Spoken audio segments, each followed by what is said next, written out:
যেভাবে লেখা আছে আমি সেভাবেই পড়ছি। ঘটনাটির নাম তিনি দিয়েছেন ভয়ঙ্কর বাড়ি। এরপর তিনি লিখছেন, কিছু এমন ভয়ঙ্কর ঘটনা আছে আমাদের জীবনে ঘটে থাকে যা যে কোনো মানুষকেই আতঙ্কে ফেলতে পারে।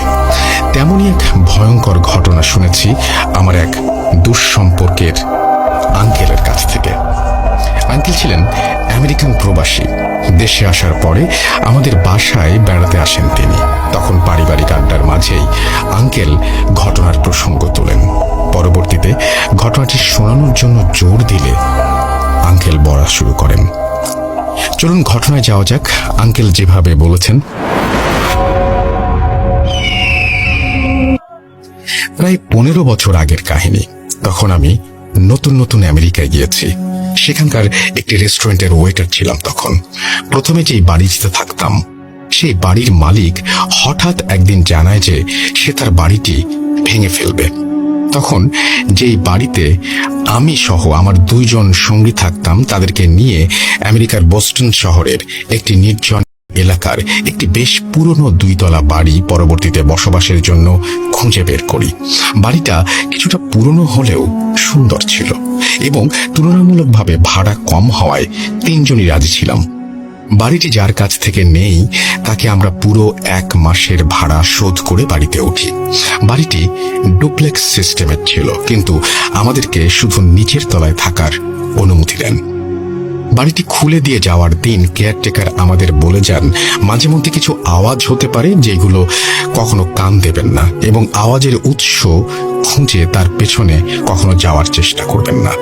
লোকটার কথা শুনে কিছুটা খটকা লাগলো, সন্দেহ হলো। আবার সন্দেহ বাড়ায় বাড়িটার 2য় তলায় যাওয়ায় যে সিঁড়িটা আছে সেটা দেখলাম যে কাঠ দিয়ে এমনভাবে বন্ধ করা যাতে কেউ ওপরে যেতে না পারে। বাড়িতে কি কোনো সমস্যা আছে নাকি? এই কথা কেয়ারটেকারকে জিজ্ঞেস করতে সে থতমত খেয়ে বলে, সমস্যা থাকলে কি আপনাদের কাছে ভাড়া দিতাম।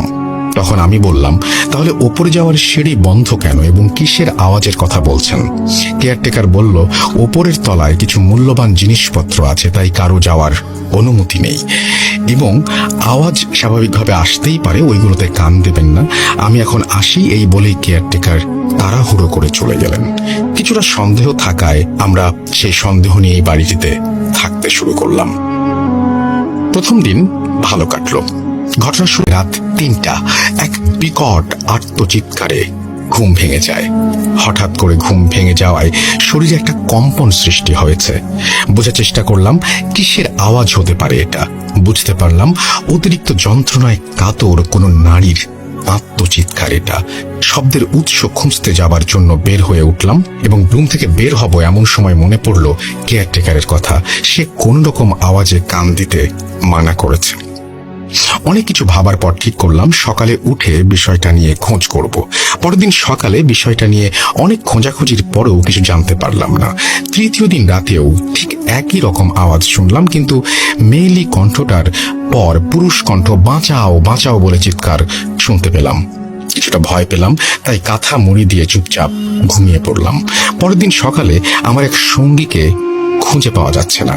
অনেক খোঁজাখুঁজির পর খেয়াল করলাম ওপরের তলার যে সিঁড়িটা কাঠের ব্যারিকেড দেওয়া সেটি পুরোপুরি ভাঙা। আমার আরেকজন সঙ্গীকে সাথে নিয়ে জলদি ওপরে উঠলাম। ওপরের ফ্লোরে উঠে দেখলাম রক্তে হ্যাচড়ানোর দাগ, যা একদম একটা রুম থেকে আরেকটা রুমে চলে গেছে।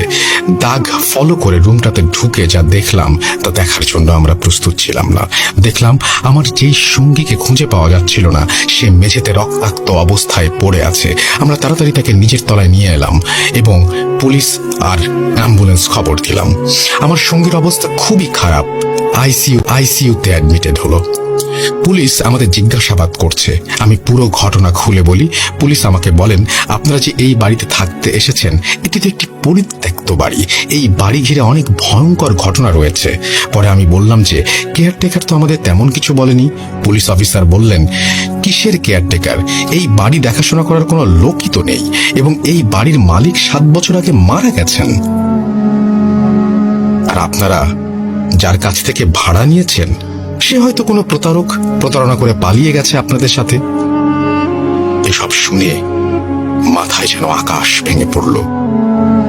পরে বাড়িটি পুলিশ সিলগালা করে দিয়ে চলে গেল এবং আমার সঙ্গী সুস্থ না হওয়া পর্যন্ত এই শহর ছেড়ে কোথাও যেতে না করলো আমাদের। প্রায় 1.5 মাস পর আমার সঙ্গী কিছুটা সুস্থ হলেন। পরে পুলিশ তার মুখে পুরো ঘটনা শুনতে এলো। তার সাথে ঘটে যাওয়া সেই রাতের ঘটনা সে আমাদের বলতে লাগলো। সেদিন রাতে সেও ওই আর্তনাদ শুনতে পায় এবং সেই আওয়াজের উৎস খুঁজতে রুম থেকে বের হয় এবং বুঝতে পারে আওয়াজটি ওপরের তলা থেকে আসছে। সে ওপরের তলায় যাওয়ার সিঁড়ির সামনে যেতেই কেউ একজন গোঙানো আওয়াজ করে বলে, উঠে আমাকে একটু জল দাও।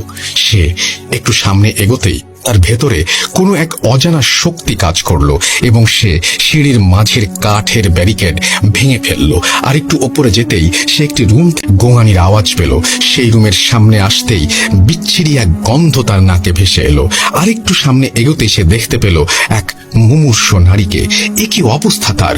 পুরো শরীর থেকে মাংস পুঁচে গলে পড়ছে এবং নারীটি তাকে দেখে একটু পানি দিতে বলল। এই দৃশ্য দেখে সে ভয়ে পেছন ফিরে এক দৌড় দেয়। এমন সময় সেই নারী ধপ করে তার সামনে চলে আসে এবং সে নারীর সাথে ধাক্কা খেয়ে মাটিতে পড়ে যায়। কোনো মতে উঠে আবার পালাবার চেষ্টা করে, কিন্তু ভয়ঙ্কর নারীটি এইবার তাকে পুরোপুরি চেপে ধরে। এক প্রকার ধস্তাধস্তি হয় তাদের মাঝে এবং অবয়বটা তাকে হাওয়ায় উড়িয়ে নিয়ে একের পর এক দেয়ালে আঘাত করতে থাকে। ফলে এক সময় শরীর ক্ষতবিক্ষত হয়ে এক পর্যায়ে রক্তাক্ত হয়ে সে জ্ঞান হারায়। পরে খোঁজ নেওয়ার পর আমরা জানতে পারি বছরখানেক আগে এই বাড়িতে এক দম্পতি থাকতেন। সেই দম্পতির স্বামী তার স্ত্রীকে ফেলে আরেক মেয়েকে বিয়ে করে অন্য শহরে চলে যান এবং সেই স্ত্রী এই বাড়িতে একদিন গুরুতর অসুস্থ হয়ে যত্নের অভাবে না খেতে পেয়ে ধুকে ধুকে মৃত্যুর কোলে ঢলে পড়ে। এই বাড়ি থেকে তার পচা লাশ উদ্ধার করা হয়। তারপর থেকেই এই বাড়িটিতে অস্বাভাবিক ঘটনা ঘটে এবং কেউ থাকার চেষ্টা করলে খুব খারাপ অবস্থায় বের হতে হয়। শুনেছি এই পর্যন্ত 2 জনের মৃত্যুও হয়েছে এই বাড়িতে। তো এই ছিল ঘটনা।